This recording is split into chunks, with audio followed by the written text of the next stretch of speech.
আমি আজ দেশবাসীর কাছে ঘোষণা করছি যে আগামী জাতীয় নির্বাচন 2026 সালের এপ্রিলের প্রথমার্ধের যে কোনো একটি দিনে অনুষ্ঠিত হবে। জাতির উদ্দেশ্যে প্রধান উপদেষ্টার ভাষণের মধ্যে দিয়ে জাতীয় সংসদ নির্বাচন নিয়ে সব ধরনের সংশয়ের অবসান হলো। যদিও প্রধান উপদেষ্টা আগেই বলেছিলেন ডিসেম্বর থেকে জুনের মধ্যে নির্বাচন হবে, কিন্তু রাজনৈতিক দলগুলো সুস্পষ্ট একটি নির্বাচনী রোডম্যাপ ঘোষণার দাবি জানিয়েছিলেন। প্রধান উপদেষ্টা তার ভাষণে স্পষ্টভাবে জানিয়ে দিয়েছেন 2026 সালের এপ্রিলের প্রথমার্ধে নির্বাচন অনুষ্ঠিত হবে। এর মধ্যে দিয়ে দেশ নির্বাচনের ট্রেনে উঠে গেল। তিনি স্পষ্টভাবে জানিয়েছেন এই ঘোষণার ভিত্তিতে নির্বাচন কমিশন উপযুক্ত সময়ে নির্বাচনের বিস্তারিত রোডম্যাপ প্রদান করবে। এখন আগামী 10 মাস হবে রাজনৈতিক দলগুলোর জন্য বড় চ্যালেঞ্জ। ফ্যাসিস্ট আওয়ামী লীগ নির্বাচনের মাঠে থাকছে না, ফলে বিএনপি সহ অন্য দলগুলোর বহু মনোনয়ন প্রত্যাশী থাকবেন।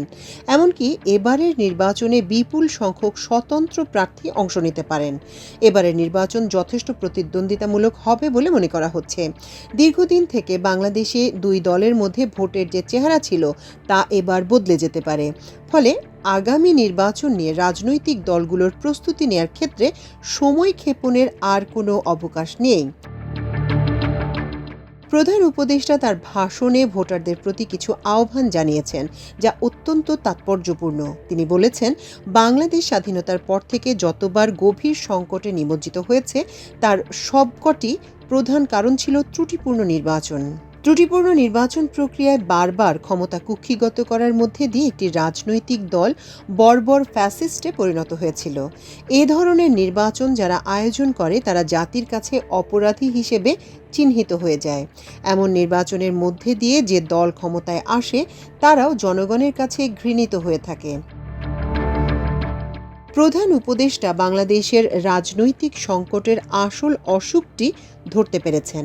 তিনি বুঝতে পেরেছেন গ্রহণযোগ্য ও ত্রুটিমুক্ত নির্বাচন করতে না পারলে সংস্কার ও মানুষের আকাঙ্ক্ষা বাস্তবায়ন করা সম্ভব হবে না। তিনি বলেছেন, এ সরকারের একটি বড় দায়িত্ব হলো একটি পরিচ্ছন্ন, উৎসবমুখর, শান্তিপূর্ণ, বিপুলভাবে অংশগ্রহণের পরিবেশে একটি নির্বাচন অনুষ্ঠান করা, এমন একটি নির্বাচন আয়োজন করা যাতে দেশ ভবিষ্যতে কোনো নতুন সংকটে না পড়ে। এজন্য সবচেয়ে বেশি গুরুত্বপূর্ণ হলো প্রাতিষ্ঠানিক সংস্কার। যেই প্রতিষ্ঠানগুলো নির্বাচনের সঙ্গে সরাসরি জড়িত সেগুলো যদি সুশাসন নিশ্চিত করা না যায় তাহলে ছাত্র জনতার সকল আত্মত্যাগ বিফলে যাবে। তিনি বলেছেন, আমরা এমন নির্বাচন চাই যা দেখে অভ্যুত্থানের শহীদদের আত্মা তৃপ্তি পাবে, তাদের আত্মা শান্তি পাবে। আমরা চাই আগামী নির্বাচনে সবচেয়ে বেশি ভোটার, সবচেয়ে বেশি প্রার্থী ও দল অংশ নিক। এটা সবচেয়ে অবাধ, সুষ্ঠু ও নিরপেক্ষ নির্বাচন হিসেবে জাতির কাছে স্মরণীয় হয়ে থাকুক। এবারের নির্বাচনে যে তরুণ ভোটাররা গুরুত্বপূর্ণ ভূমিকা পালন করবে, প্রধান উপদেষ্টা তার ভাষণে সেটি তুলে ধরেছেন। তিনি বলেছেন, বিপুল তরুণ গোষ্ঠী এবার জীবনে প্রথম ভোট দেওয়ার সুযোগ পাবে। এসব লক্ষ্যে প্রয়োজনীয় সকল পদক্ষেপ নেওয়ার জন্য আমরা জাতির কাছে অঙ্গীকারাবদ্ধ। প্রধান উপদেষ্টা ভোটারদের প্রতি আরেকটা আহ্বান জানিয়েছেন, সকল রাজনৈতিক দল এবং প্রার্থীর কাছ থেকে সুনির্দিষ্ট অঙ্গীকার আদায় করে নিতে যেন আগামী সংসদের প্রথম অধিবেশনে যেসব সংস্কার প্রশ্নে ঐক্যমত অর্জিত হয়েছে তা কোনো প্রকার কাটাছেঁড়া ছাড়াই যেন তারা অনুমোদন করে। প্রধান উপদেষ্টা জনগণের প্রতি আরেকটি আহ্বান জানিয়ে বলেছেন, আপনারা ওয়াদা আদায় করে নেবেন যে তারা বাংলাদেশের স্বাধীনতা, সার্বভৌমত্ব, আঞ্চলিক অখণ্ডতা ও জাতীয় মর্যাদার প্রশ্নে কখনো কোনো প্রকার আপোষ করবে না এবং দেশের বাইরে কোনো শক্তির কাছে দেশের স্বার্থ বিকিয়ে দেবে না। প্রধান উপদেষ্টার এই ভাষণ ভোটের রাজনীতিতে বড় ধরনের প্রভাব ফেলতে পারে। তিনি জনগণের কাছে তুলে ধরেছেন প্রার্থীদের কাছে তারা কি চাইবেন।